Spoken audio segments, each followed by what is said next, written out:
Cody Franklin died inside the Franklin County Detention Center after he was stunned repeatedly by police. In an interview you'll only see on 4029, Franklin's family tells our Brett Rains what they're doing to try and keep this from happening to anyone else. Brett joins us live from Fort Smith with more on that conversation. Yeah, guys, I've tried to contact Cody Franklin's family ever since he died nearly 4 months ago.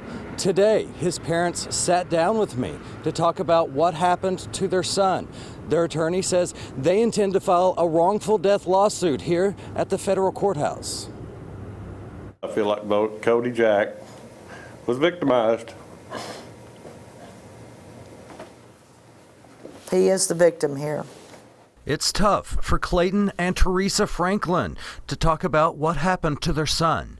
They say Cody loved training horses and teaching others how to ride. He was a great outdoorsman. He loved to hunt, loved to fish, always caught more fish than anybody else. Very faithful to his friends.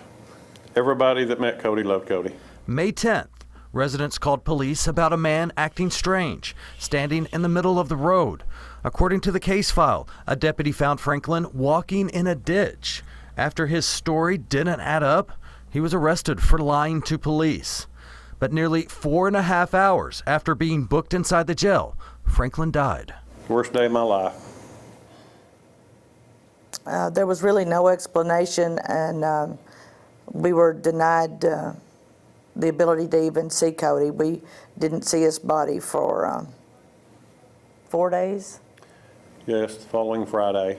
Yeah, we finally got him back from the crime lab in a body bag. Since then, his family has been waiting for answers. According to the case file, Franklin fought with inmates and became combative when police tried to move him to his own cell.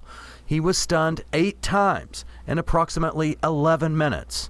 The medical examiner found meth in his system, but ruled his death a homicide. The report listed repeated shocks from the stun gun as a contributing factor. The prosecutor declined to press any charges against the officers. He was 15 days away from being 21. No, he was not a druggie. No one should ever expect themselves or have a family member enter a jail and die hours later at the hands of police. This is not a matter of accidental improper use of stun guns. It is clear, based upon the training that they received, that these officers were aware that they were improperly using the stun guns on Cody and should have expected that it would lead to the result to which it led. We want to know, how is it possible that someone could be picked up on a misdemeanor, taken into custody, and die shortly thereafter with no explanation, no information, and no repercussions? How is that possible?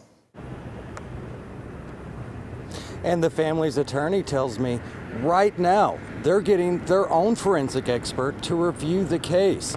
The attorney says they could file the wrongful death lawsuit here in the federal courthouse by the end of the year. Live in Fort Smith, Brett Rains, 4029 News.